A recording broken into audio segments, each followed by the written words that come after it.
Hello, I'm Donald McIntyre, founder of Etherplan. This is Etherplan Live, and joining us is Kosala Hemachandra, founder of MyEtherWallet. Hello, Kosala. How are you? Hello, Donald. I'm really good. How are you? Very well, thank you. Thank you very much for joining us. Today, we're going to talk about MyEtherWallet. But before that, can you tell me a little bit about your background? Yeah, I'm initially from Sri Lanka, and then I moved to US in when I was 17 years old, so pretty much like 18 years ago. And then I moved here for studies. So I majored in computer engineering, and around the same time, during my last semester, actually, that's when I started working on my wallet. Uh-huh. And so that's pretty much like my quick background in 3 sentences. Very good, very good. Thank you. And how did MyEtherWallet arise? Because I saw that you appeared. I was following Ethereum, and you appeared immediately when Ethereum appeared. Was it before the launch? So yeah, we have to go all the way back to the beginning of Ethereum. So when I first read the yellow paper, I still don't understand most of it, but when I first read it and I was super interested by it, I kind of saw the future. I was intrigued by what's happening, and like what could what will be the future and what we can change with this technology. And then ever since then, I keep reading about it, and the more I learned about it, the more interesting it got. So I pretty much kept following the development cycles and everything up until like when they launched the testnet. And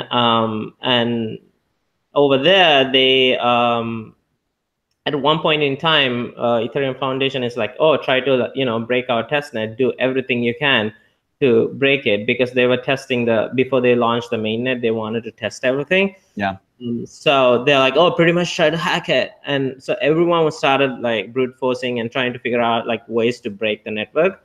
And that's when I first wrote my first smart contract, which was a Ethereum faucet to people get free ETH for testing purpose. So they can write a little programs, and then the Ethereum faucet will automatically send ETH for them, and then they can do whatever the test they do. And when they launched the mainnet, that's when I started realizing, okay, there are so many other people, like all these newcomers, because Ethereum actually got a value now. It started having a value, and then a lot of newcomers started coming into this world. Yeah.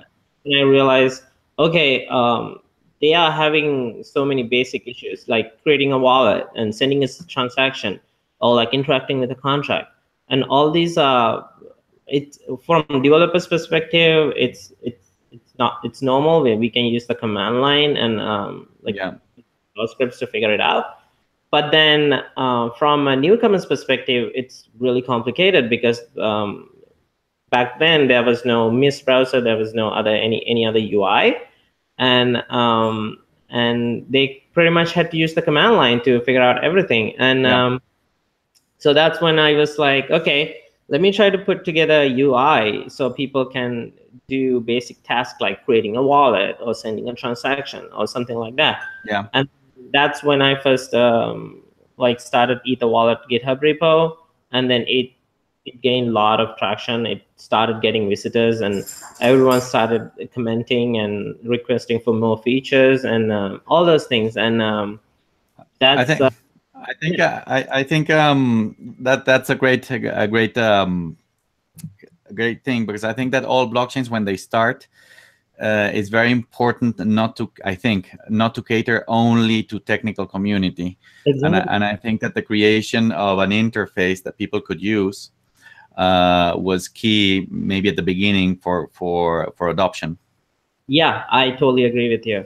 So that's pretty much how MyEtherWallet started. And then when people started requesting for more features, that's when I realized, because I'm not a designer, I'm more like a backend developer, like I'm a programmer. So that's when I realized, hey, I need help in designing.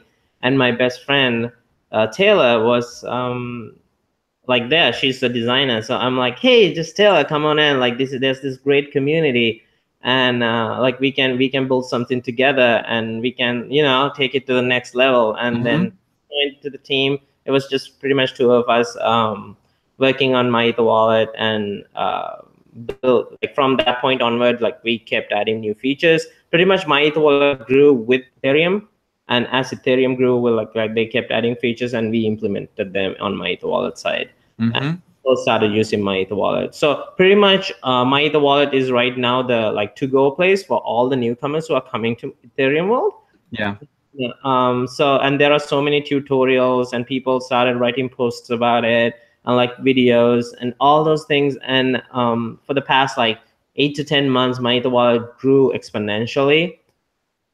And now we are here, right now.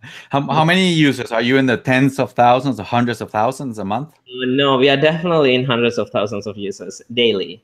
Well, whoa, daily. That's incredible. Yeah. Okay, so let's talk for newcomers. No, everybody who's using it, I think they know how to use it, and some things that are not that intuitive. But for newcomers, no, I think that the first thing that strikes when someone uses a blockchain for the first time, or Ethereum through MyEtherWallet, is that usually when you have an app on your phone, or when we use a browser, we use a service like Facebook, or an app like WhatsApp, etc., you have to register. Yeah. In this case, tell me how is this thing of if people have to register to use MyEtherWallet, that Ethereum is in the back end, the platform, but you really use private keys, you don't have to register. Can you talk about that? Yes, for sure. So I think this is where most of the complications get in, because people are so used to this concept of registration. As you go to, that's how almost 99% of the internet, that's how it works. You go to a website and you register, you put your username, you put your password in, and maybe your address, phone number, all those things, including two-factor authentication, all those extra steps, right? And then you also have the ability to recover it. Just in case if you forget the password, you can the website can send you a reset password email to your email address, and then you can recover your password and get back into your account. So that's where I think that's that's where all these complications comes in whenever people come into blockchain world. Because recovery is not really, if you lose your private key, or if you lose all the other backup methods to recover your private key, that means you don't have access to your account anymore. All your hard-earned Ether or all your hard-earned cryptocurrencies, they're all gone. It's gone. It's gone. People don't seem to realize that serious enough, in my opinion. But we have to doing our best to educate people. So currently, the way MyEtherWallet works, so pretty much when you come to any cryptocurrency, any blockchain product, there's this basic thing called private key. Usually it's 64 characters long. You can think of it as a password. But usually it's not okay to have this password in plain text. So you encrypt the password on top of another password. So that's the keystore file that you'll get when you go to MyEtherWallet. You download a keystore file. You put in a password, and then it'll give you a keystore file, which is double encrypted. So pretty much it's encrypted with your password on it. And that's the keystore file. So you have to make sure you save it, and you have to make sure you keep it secure and secure with you, because otherwise, for example, let's just say if you email it to someone, and then your got hacked. Now that whoever that person hacked your email can download your keystore file and pretty much guess your password if it's simple enough. That's also why that's another reason why you have to have a really secure password or whenever you download your keystore file, or whenever you generate a new wallet. If not, and then you should never save the plain private key, which is the 64 characters long, because there's no encryption. If someone get hold of it, they can just steal your money away. You should never save it in clear text. Exactly. You should never. Yeah, exactly. You should never save it in clear text. And let me clarify one thing. No, if somebody like a noob is watching, it's three big components. No, when you're using a blockchain as a generic, you have Ethereum blockchain is a network. Yeah. Blockchain is a database, but it's really a network, not many nodes. If you want to use or have an account there with Ether or smart contracts, etc., you can have your account is related to your private key, and that is stored on your computer. For example, if you have a key file store, and then when you want to use, so you have one component is Ethereum as the network, the other component is the key store file, which is in your computer. If you want to use Ethereum, you need some kind of interface. So you go to MyEtherWallet. MyEtherWallet is a third component in the middle, which is an interface to use Ethereum with your private key. Private key, exactly. Thank you.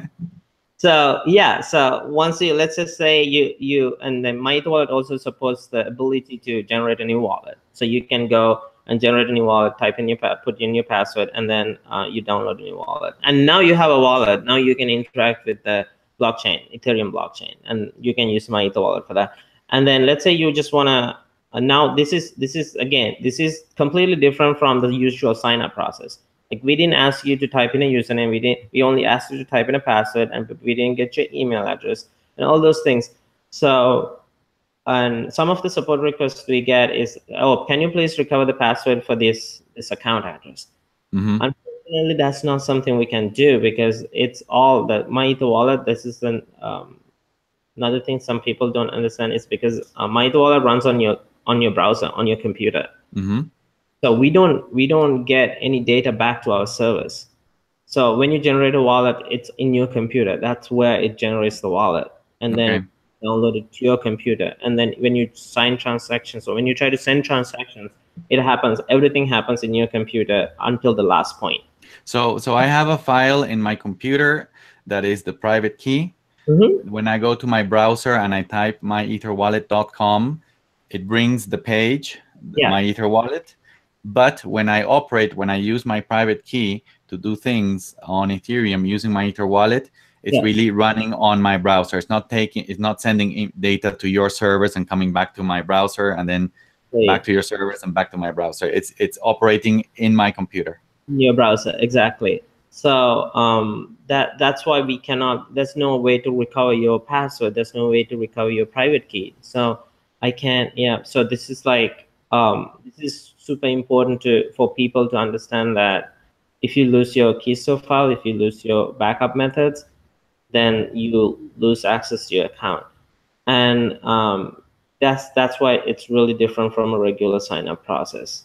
Very good. So my file, just to summarize, my file or my private key is a unique piece of data. I encrypt it and I have my password. That's on my side. Nobody else has that information. So I cannot depend on anybody else. It's very important to understand that it's my responsibility. Exactly. Let's talk, before we talk about the different sections of MyEtherWallet and what people can do using their private key, using MyEtherWallet to do stuff on Ethereum. Let's talk about other formats of the private key. No, one is the one that we spoke about, to have a file on my computer. But I see on your website, it says on the website, it says Ledger, Trezor. Those are other types of formats. Can you explain those other types? Yeah, for sure. So let me open my wallet real quick. And so we have, there are multiple ways to have a private key. And one of them is the keystore file, like we spoke. And the other one is like the plain text private key, which is not secure, which is like 64 characters long. And the other ones are the hardware wallets, which is like the Ledger, Trezor, Digital Bitbox, and Secalet, which is a new type. And all those ones are called hardware wallet for a reason, because all your private keys actually stay inside the hardware wallet. It's an actual device. So all the private keys associated with your accounts stay inside the device. And that way, you can also verify, like whenever you try to send a transaction, you get the second, like the two-factor part of it, where you can, whenever you, let's say you go to MyEtherWallet and then click Ledger and then use Ledger device to unlock your wallet. And then whenever you try to send a transaction, you can also confirm it on your Ledger device, which is like bringing in another layer of security on top of the, like, let's say if you have just a keystore file, you just expose your private key. But like now in this case, that since the device has the private key, you can you never expose your actual private key to the outside world. Mm-hmm. And that way you didn't expose the key to the outside world and also to your computer, because your computer could be insecure. Yeah, exactly. Your computer could be insecure. Like there could be a virus in your computer that especially looks for private keys and then steals them. And since now you don't expose your private key to the world and your computer, it's more secure. It brings a second level of security. That's why we recommend everyone to, if it's possible to afford it, like get a hardware wallet, because that's like the most secure way of interacting with Ethereum blockchain. Yeah. Now. And it also gives you an option, like when you set up a new hardware wallet, it'll take you through some steps. These are common for almost all the hardware wallets, which will let you write down 24 words. And when you write it down, you have to make sure you keep it secure. Like you don't show it to anyone. Like don't show those 24 words to anyone, because if you show those, or if someone write it down or someone take a picture of it, now they have access to your wallets again. Mm-hmm. So when you write those down, make sure you keep it safe. Like don't show it to anyone.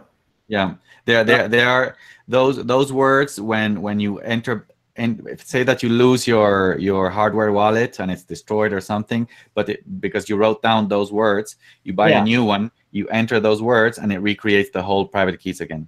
Exactly, that's the whole purpose. It's a backup procedure for your private keys, just in case if you lose your hardware wallet, there's a way to recover it, all your funds again. And sometimes this is a really bad way of saving those words, because some people just take a picture of it. Mm-hmm.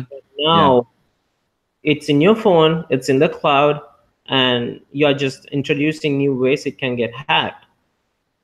And and then they don't even realize how it got hacked, because like either using a hardware wallet, and they might feel like, hey, like I was doing everything securely, but they actually took a screenshot or took a picture of the mnemonic phrases. Very good. So in summary, when because your private key is everything to operate your stuff on Ethereum, instead of having your private key in a file in your computer, you can have it in a device, which is like a pen drive.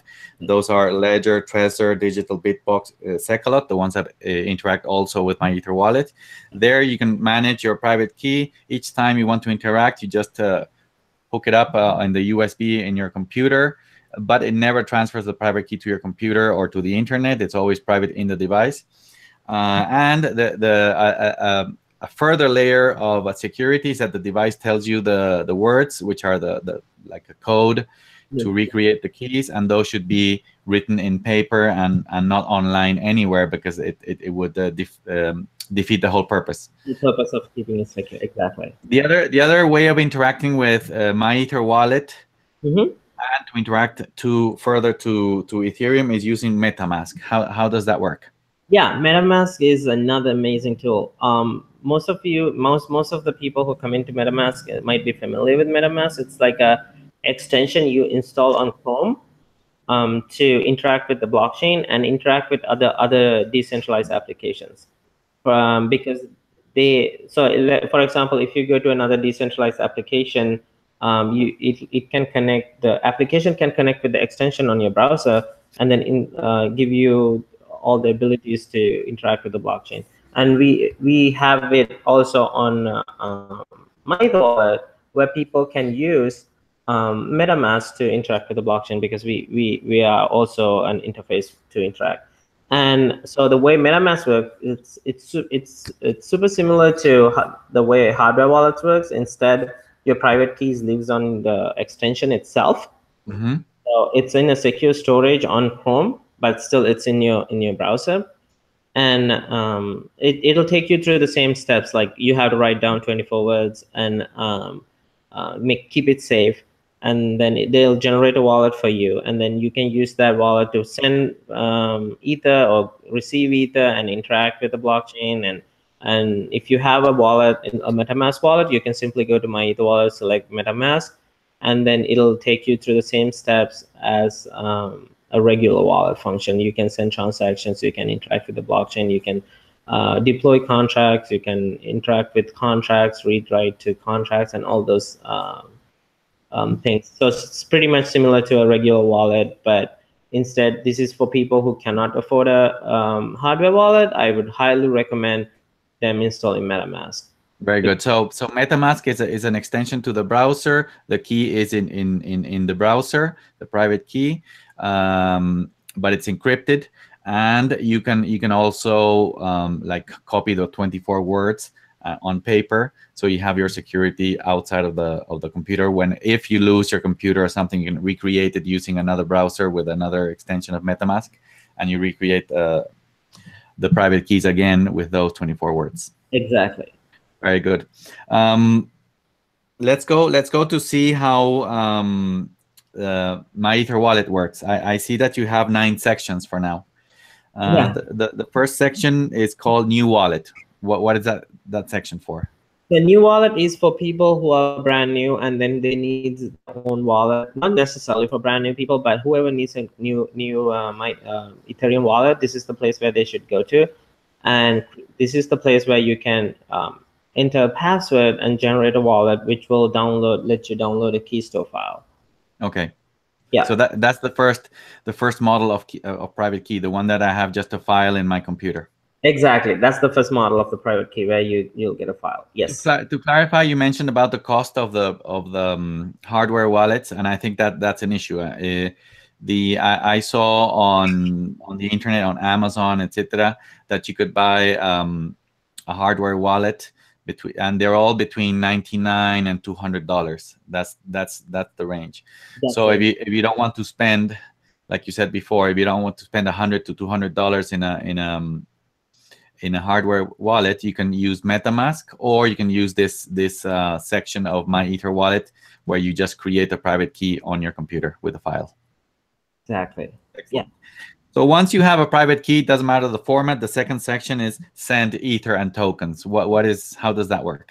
So send ether and tokens is like the mostly used functionality of MyEtherWallet. This is where you actually interact or send transactions or send tokens to the blockchain and back and forth, or to people. So let's say you have the private key in some format, right? Mm-hmm. You unlock your wallet, and then you get into a page where you can enter a destination address. So okay. Just a regular transaction, just think of it as a bank transfer. So you have to put a destination account number where you want to transfer the funds to, or where you want to transfer the tokens to. Which is another Ethereum account. Which is another Ethereum account, exactly. So you put your destination address, and now the second decision you have to make is that whether you're transferring ETH or any of the ERC20 tokens. Okay. Last time I checked, there are 577 ERC20 tokens, but I'm pretty sure not everyone's using all of it. So you decide which tokens you have, and then which tokens you want to transfer to this destination. And then you select the token you want to transfer, or the ETH. You can also select ETH if you want to transfer ETH. And then you enter the amount. That's the third field you have to fill in. And then you enter how much you want to transfer, or do you just want to transfer all? If you just want to transfer all, there's a link over there saying, oh, transfer all my funds. Then you can just click that link and it'll transfer all those tokens, or it'll transfer all ETH.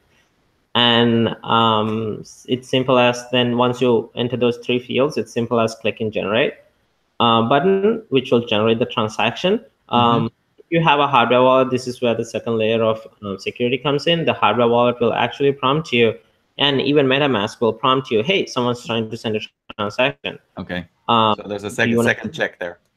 Yeah, there's a second check there.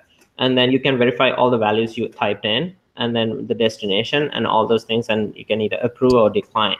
And then when you approve, you can then click send transaction, where it'll give you the last and final confirmation box. It'll explain you, hey, you are sending this much amount from this account, and you're sending to this account, and this is what you're sending, whether it's ETH or like tokens or anything like that. And then it'll also let you know what the transaction will cost you, balance, and all that information. This is like the final confirmation. And if you are like 100% sure what you're doing is right, you click confirm, and then it'll broadcast that transaction to the network. Yeah. So this is pretty much like this is one of the places where MyEtherWallet service, where we don't have like the backend service per se, but we have nodes running, like Ethereum nodes in the backend running. And so we'll broadcast it to all. We have like 10 different nodes as of right now, but we will broadcast your transaction to all of them. So it'll get broadcasted to other nodes in Ethereum network as fast as it can. And you can almost immediately, you can go to etherscan.io and check the status of your transaction. Very good. Etherscan is a third-party website where you can see all the activity on Ethereum, and you can cross-check whether the transaction that you sent on MyEtherWallet was actually sent by using this other third-party system, which is etherscan.io, where you can see the transaction, because MyEtherWallet gives you also the transaction number, no? So you can go and check it in other places. Yes, exactly. So Ethereum has like 20,000 nodes. Sometimes it goes up to 30,000 nodes. Sometimes it goes down to 15,000 nodes. And 10 of those are your proprietary nodes, or there are other people nodes with whom you have like an agreement.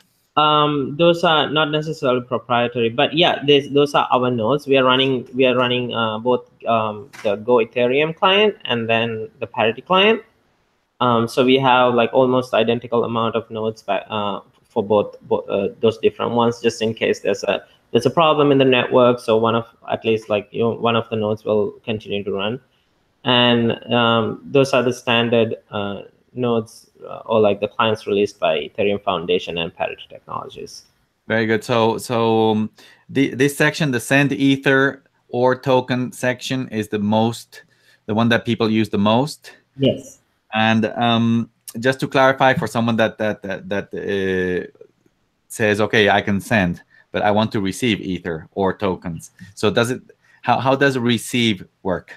Okay. In order for you to receive ETH, you need to have your public address, right? There are multiple ways where you can actually get your public address.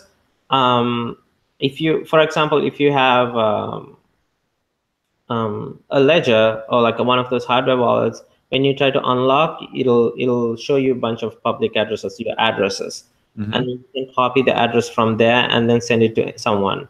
But if you're using, like, let's say you're generating a new Keister file, you're on new wallet page, and then you type in a password, and then you generate a wallet, and we'll show you a public address at that point, like during those steps as well. So you have to make sure you know your public address. Plus, once you unlock your wallet, your public address will be on the side, and including the balance. So that's your public address. This is in the View Wallet Info section. Yeah, this is in the View Wallet Info section as well. So there are multiple ways where you can actually get your public address. The only information that you're not supposed to send are already blacked out. Like even if you go to View Wallet and then you unlock your wallet, all the blacked out ones, you can unhide it, but the blacked out ones are the information you're not supposed to send to other people. Those are the private keys. Yes. So basically, I have a public key. You have a public key. If I want to send you 1 ether, because I have 1 ether in my account, I go to the send ether section. You have to give me your public key. So I go to MyEtherWallet, and I enter your public key. I go through the process, send, and you receive 1 ether. If I want to receive 1 ether from somebody else, say from you, I would give you my public key by going to View Wallet Info in MyEtherWallet, and you can actually use MyEtherWallet also to send me 1 ether back to me. So that's how it works. It's more or less like bank accounts. The public keys are more or less like bank accounts. Exactly like bank account, bank transfer. The other section that I think is interesting is a section that you have that is called swap. Yeah. What is that? Is it for trading? Yeah, somewhat. This is okay. So one of the main questions we get asked all the time for MyEtherWallet is how do we make money? How do MyEtherWallet makes money? Yeah. And so this is one way we make money. So swap functionality is where you can exchange from, like, let's say you have 10 ETH and you want to get equivalent Bitcoins for 10 ETH, which is like 0.61462 as of now. But let's say you want to get equivalent amount in Bitcoins. So, or you have Bitcoins and you want to get ETH. And then, or you have like ETH or either ETH or Bitcoin, but you want to get Augur tokens. So this is the place where you can go and pretty much input the information you need, and we'll be adding many more tokens in the next couple of weeks, so you can exchange from one token to another as well. And where you can, yeah, it's pretty much like an exchange. You can go there and then type in what you have and then what you need, and it'll take you to the steps to send you, like, for example, if you have 10 ETH and you want equivalent Bitcoins, you click next, and then it'll let you unlock your wallet. And then once you unlock your wallet, it'll have all the fields already filled out, like the destination address and the amount you're sending, which is 10, and all that information, and the gas limits and everything is already filled out. So you just click send, and then once you send that, you'll receive Bitcoins in the destination address you provided. This will the destination address that I provided, which is a Bitcoin address in the Bitcoin network. Yeah, it's a Bitcoin address in Bitcoin network. Okay, so it seems it's like an off-blockchain exchange. Is that a service provided by EtherWallet, or did you do an agreement with an exchange? No, we do have an agreement with BT.com. They're based in Switzerland, and they have an exchange website, which is BT.com. You can go there and then sign up. We do have an agreement with them.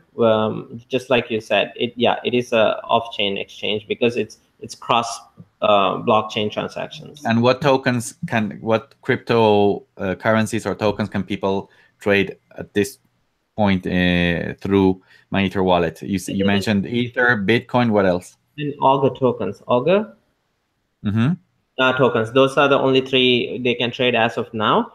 But excuse me, I think I didn't hear that. What are the ones? Augur. Yes. Those are the tokens. AUG.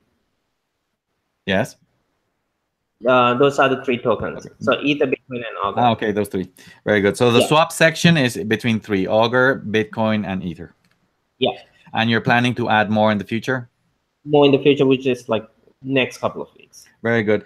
Well, then you have another section called Send Offline that maybe we can talk about in another interview. Another one called Contracts. It must be a generic system to interact with smart contracts on the network that we can talk about some other time. But the interesting one is Ethereum name service. Can you explain this section? Oh my gosh, I love this. So this is like my favorite, which is the ENS system. So in I think almost a year ago, Ethereum introduced the ENS contract, where you can link to get into the super basic. This is what you can do with ENS. You can link an address. Let's say I have Kosala.eth, and then I can link it with an actual address, because it's easy to remember like Kosala.eth than remembering my public address. Or like you can have etherplan.eth. So ENS is Ethereum name service, is like DNS, which is domain name service. Yeah. Like this is etherplan.com, for example. Instead of having a very long public key, I could replace that with a domain name, with a DNS. That's like the, in layman terms, that's pretty much what it can do. Very good. And plus more, but that's like the one main thing. So let's say we have etherplan.eth, and then you link it with your public address, which is, usually it's 42 characters long, and 40 hex characters and 42 is 0x. But so instead of sending people or remembering that long address, you can easily remember etherplan.eth and then tell anyone, hey, just send me ether to etherplan.eth, or send me tokens to etherplan.eth. So you can go to MyEtherWallet, instead of in the to destination, instead of typing in the super long address, anyone can type in etherplan.eth, Mm-hmm. and then we can automatically derive the address where it's supposed to go. So that's super cool thing about ENS. And ENS is also Just to clarify, etherplan.eth was quoted by someone. oh So I have MyEtherplan.eth, not etherplan.eth. got it. Please, people, don't use etherplan.eth. Use MyEtherplan.eth. But here on MyEtherWallet, anybody can go and create these names. Yeah. So let's say I want to register a brand new name, like you want to use Kosala.eth or kvhnuke.eth, and I want to register it. You just go to the ENS tab. You type in the name you like, and once you type in the name, like let's say it's kvhnuke.eth, it'll tell you whether that name is available, or whether the name is already taken, whether the name is in an auction, like an auction already started for the name, or like it's, whether you can start the auction. So sorry, let me go back. So it'll tell you whether the name is available, or whether there's an auction going on, and or whether the name is taken. So and if the name is taken, obviously it's taken. You cannot. There's nothing you can do about it. And if it's open, if it's available, then you can start an auction.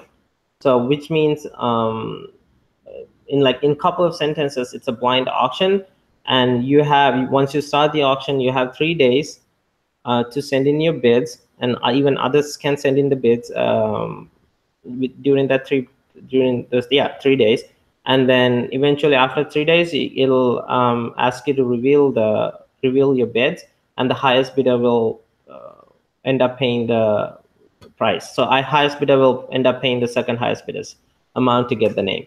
So for example, like if you have a name that no one really, it's not competitive, it's the likeliness of you getting the name is really high. So let's say we start one for kvhnuke.eth, and then it's available. I start an auction, and at the same time, I can send in my first bid.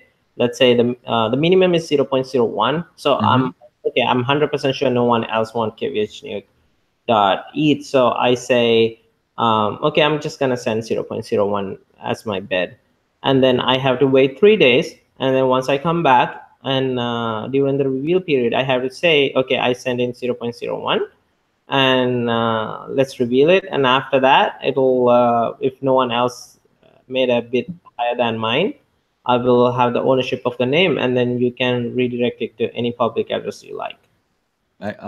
So it's like three main steps. One is to check if there's a name. If it's available, then you bid for it, and that bid is going to be there for more or less 3 days.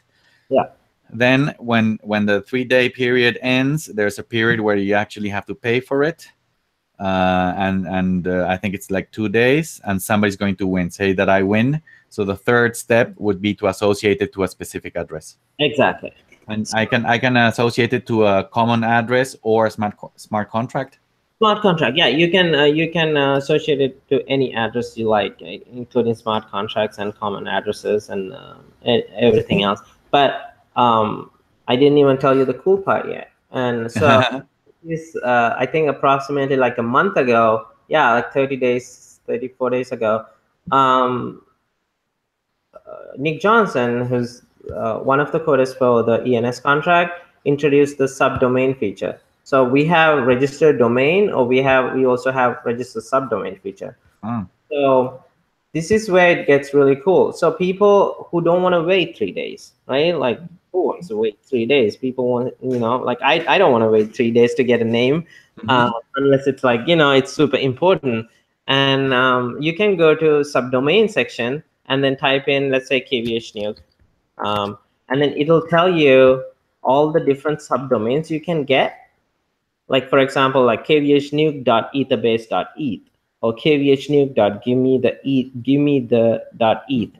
All the subdomains you can get where those are instant. So all you have to do is like put your name, whatever the name you like, and then click check availability, and then you can select one of the available subdomains from that list. But it's a subdomain from which main domain? The subdomain, yeah, you'll see a whole bunch of main domains that you can select from. But who owns those main domains? Those are owned by the smart contract, which is deployed on the mainnet right now. So Those are public. those are public. Yeah. So Okay. all those names are owned by a contract. So you don't have to worry about like they're being malicious or anything, because those domains are already owned by a smart contract, which is open source. Okay.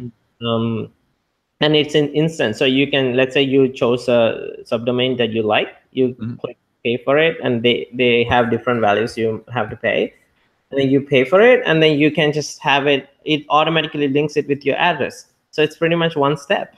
So that's immediate. It's immediate. I'm gonna try it. It's you should try it. It's really cool. I got some ENS domains, and I went through the whole thing. I have MyEtherPlan.eth and others. Yeah. In this case, so say that I want DonaldMcIntyre.eth immediately. How would be what's an example of how it would be? Would it be DonaldMcIntyre.eth, or is it longer? It'll be longer. So it'll be your name dot another domain dot. Okay. So if there's an existing domain, say, I don't know, XYZ, it would be DonaldMcIntyre.xyz.eth. Exactly. Okay. Yeah. So that's the drawback. If xyz.eth is just a public is in the public domain. Yeah. When I pay, who am I paying to? Yeah. So you're paying to. Okay. So let's say you said you have MyEtherPlan.eth, right? And then let's say you wanna give it out to people so people can register and make it a subdomain. And then you can name a price. So you can name a price to each and individual subdomain. Let's say you say from every registration, I need 0.02 ETH. So the amount that the people pay will actually go to you. Plus, if you want, let's say if you want someone else to advertise, like for example, let's say you want MyEtherWallet to advertise that subdomain, right? The domain, so people can register it. And in order to people who advertise your domain, in order to incentivize them, you can name a percentage of your profit that goes to them. Okay. So the technical, yeah. So I think that means that in my example where DonaldMcIntyre.xyz.eth, xyz.eth, which is the main domain, is actually owned by someone, by a human. The owner of XYZ, yeah, like the previous owner, yes. Okay. So it's not that there's a smart contract with generic main domains and it's a public asset. No, it belongs to someone. It used to belong to someone, and then he transferred it to the public domain so that he can make like profit. Or if he doesn't want any profit, he can name it 0. So the previous owner, the current owner will be the public domain, like the public contract. But the previous owner who used to own it will get paid. If he named the price, he'll get paid that much. If he made it 0, he won't get paid anything, and you can buy it for 0. Very good. So the owner of the main domain puts it in the public domain, but it still gets revenues according to the parameters they put there. Excellent. Exactly. Well, there's more sections, but we can go over those in another interview in the future maybe. But tell me what's your vision for the future for MyEtherWallet? Plan for future. That's a really good question. Okay, so we recently posted a tweet on Twitter asking what advices do you give us, or what feature requests do you have? And even before this, we saw this coming because people are really confused by our UI, like our user interface as of right now, because they're newcomers, right? It used to be like people used to, like a year ago. The people who come to MyEtherWallet used to be like little technical, but now 95% of the people who are coming to MyEtherWallet are newcomers, and like 5% technical people. So we have to adapt. We have to change ourselves. We cannot have the same interface anymore. So that's why right now MyEtherWallet team is currently working on redesigning the user UI and to make it more user friendly. For not just newcomers, but like for developers as well. So that's our main goal for the next couple of months, to have a new user interface up and running and ready, and so people can use it and make it more user friendly. and get opinion by the community, because we always try to focus on the community and see like what they need, what features they need, and like how to make it easy for them. And so we are listening to all the feedbacks coming in, and we are adapting them. We are trying to change our user interface to maximize the user friendliness as much as we can, without losing the core concept of MyEtherWallet. And So you're gonna make it more user friendly, and that like redesign is going to be launched in the next few months. Do you also plan to add new features? For example, you have the feature of send, you have the exchange feature, you have the ENS feature. Do you plan any new feature? New features are always like it happens within a couple of days. So whenever someone, for example, the subdomain feature, it was announced by Nick Johnson, like I don't know, like I forgot the day, but within like 6 hours, I already implemented it in MyEtherWallet. Okay. Those we don't foresee the features, but we are also like one main feature I can tell you that we are working on will be bringing in to pretty much like the hardware wallet interface, Mm-hmm.